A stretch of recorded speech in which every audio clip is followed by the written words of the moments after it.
assim, a Câmara é um espaço difícil. O pessoal diz que é a expressão fiel da sociedade. Não é a expressão fiel da sociedade. Eu diria que é uma expressão piorada da sociedade. Envolveu na última legislatura orçamento secreto, que foi decisivo para que muitas figuras ali se reelegessem.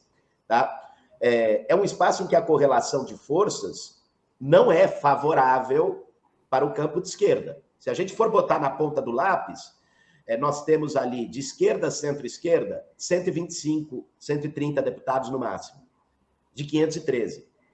Mas, por outro lado, e aí eu acho que também teve uma análise muito apressada de parte da imprensa, da opinião pública, logo depois das eleições, que foi dizer o bolsonarismo foi vitorioso, porque olharam a bancada do PL, tinha 99, é a maior bancada. Agora ali, ó, pelo menos 30, 40 da bancada do PL não é exatamente bolsonarista, é o Centrão, é a turma do Valdemar Costa Neto, é a turma que, estando no governo, quer estar próximo também do governo. Então, você tem ali uns 40, 50 bolsonaristas que fazem barulho, mas também não vão conseguir pautar os temas de votação na Câmara. Vão fazer ali uma oposição performática. O Nicolas Ferreira fica fazendo lacração para a rede social dele e usa a tribuna para isso. Então, é isso que eles vão fazer. Né? É lógico que também nós não podemos deixar essa turma dar o tom dos discursos na tribuna. E já nessas 2 semanas iniciais, eles iam, a gente pegava a tribuna do outro lado e já fazia o contraponto para não acharem que ali eles estão à vontade, em casa, para proferir fascismo. Teve um cara lá, coronel não sei o que, lá de Rondônia, que chegou lá na tribuna da Câmara e disse que os Yanomamis eram venezuelanos, que aquela fake news que correu. Nós fomos para cima dele. Nós não podemos naturalizar, né, deixar que eles se sintam à vontade para fazer todo tipo de atrocidade lá. O Salles não vai ser o presidente da Comissão do Meio Ambiente, não tem hipótese disso acontecer. Agora, qual que eu acho que é o grande desafio, Henrique? Para além de fazer um enfrentamento aos bolsonaristas, é a gente assegurar uma maioria, e aí vai ter que dialogar com outros setores, para além da centro-esquerda, que só tem, junto com a esquerda, 125, 130, uma maioria para as nossas pautas. O Lula buscou trazer o MDB, o PSD e o União Brasil, que inclusive estão com ministérios no governo. Mas esses partidos ainda não estão inteiramente coesionados com a base do governo, estão participando das reuniões de base, de lideranças, mas não necessariamente a gente conta com os votos deles para as pautas essenciais. Isso precisa ser ajustado, porque estão lá. União Brasil tem 3 ministros, por exemplo, né? E quando a gente chegou lá com o requerimento para chamar o presidente do Banco Central, o Campos Neto, não era para demitir o cara, não era para acabar com a autonomia do Banco Central, porque a gente sabe que essas pautas, a centro-direita, a direita liberal, não vai vir conosco. Mas era para chamar o cara para se explicar, essa turma já rateou, né? Já deu um pouco para trás. Então, acho que nós vamos ter esse desafio de ampliar a base, agora no tema da reforma tributária, do novo marco fiscal. Esse eu acho que é a grande questão. Começando pela situação do MTST. Nós passamos os últimos 6 anos, enquanto movimento social, brigando para ter um mínimo, brigando para ter um programa que desse financiamento e subsídio para as pessoas terem suas casas. O Bolsonaro acabou com Minha Casa Minha Vida, botou o Casa Verde e Amarela aqui, vale dizer, não é um programa social de habitação. Casa Verde e Amarela era uma linha de financiamento imobiliário, de crédito imobiliário para pessoas que já tinham um piso de renda determinado. Por isso, nós ficamos 4 anos sem política habitacional. E se contar o Temer, 6 anos com uma política habitacional quase zerada.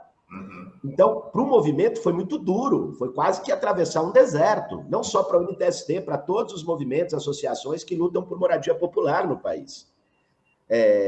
E agora, quer dizer, o Lula assumiu faz 45 dias, já anunciou a retomada, já fez a MP do Minha Casa Minha Vida. Isso é muito bem-vindo. É lógico que os movimentos querem participar também dessa discussão, porque é o seguinte, hoje São Paulo tem a maior população em situação de rua da sua história. Tá? Os dados da prefeitura, do censo, que estão totalmente desatualizados e na época foram criticados por várias entidades por terem subestimado, mas mesmo os dados do censo dão 33 mil pessoas em situação de rua. E o dado mais atual, elaborado através do CadÚnico pela Universidade Federal de Minas Gerais, dá 48 mil pessoas em situação de rua na cidade de São Paulo. Isso dá 25% de toda a população em situação de rua do Brasil. E São Paulo não é que só é a cidade mais rica da América Latina. São Paulo hoje tem o maior orçamento da sua história, chegando a 100 bi, 34 bilhões em caixa. Então, condições para se fazer uma política emergencial de acolhimento, de locação social, condições para se fazer uma política de moradia, de geração de renda para essas pessoas que estão no desespero, a cidade tem. Mas qual foi a opção do Ricardo Nunes? Primeiro, ele tomou algumas iniciativas, construir mais vagas em abrigos, né? Bom, a começar que as vagas em abrigos ainda são muito insuficientes, não dá para menos da metade da população em situação de rua da cidade, e os abrigos têm um problema.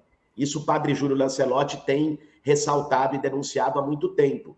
Eles funcionam na prática como depósito de gente, porque você joga centenas, às vezes, de pessoas lá, separa as famílias, o homem, o marido fica separado da mulher, dos filhos e tal, não tem espaço para o instrumento de trabalho de muitos dos sem-teto, que é a carroça para catar reciclagem, não tem espaço para os animais de estimação, que não são apenas animais de estimação, são também a segurança das pessoas, porque quando alguém está dormindo numa calçada, debaixo de um viaduto à noite, e chega uma pessoa para fazer maldade, para agredir, para fazer violência, o cachorro é o primeiro que alerta.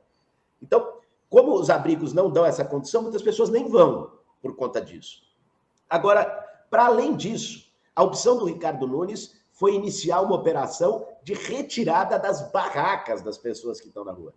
Quer dizer, como se o problema de alguém estar na rua fosse estar com uma barraca. O problema de alguém estar na rua é que é descabido que não se tem uma política humanizada para acolher essas pessoas. O subprefeito da Sé, que ele indicou, Coronel Camilo, chegou a dizer que vai usar munição química contra as pessoas para poder garantir a retirada de barracas. Isso, assim, é de uma desumanidade, é de uma crueldade, e é ilegal. Por isso que nós entramos com uma ação na justiça. Aí ele perdeu um pouco a linha, mostrando também que é alguém que não sabe lidar com a oposição, né? Não sabe lidar com o pensamento contrário.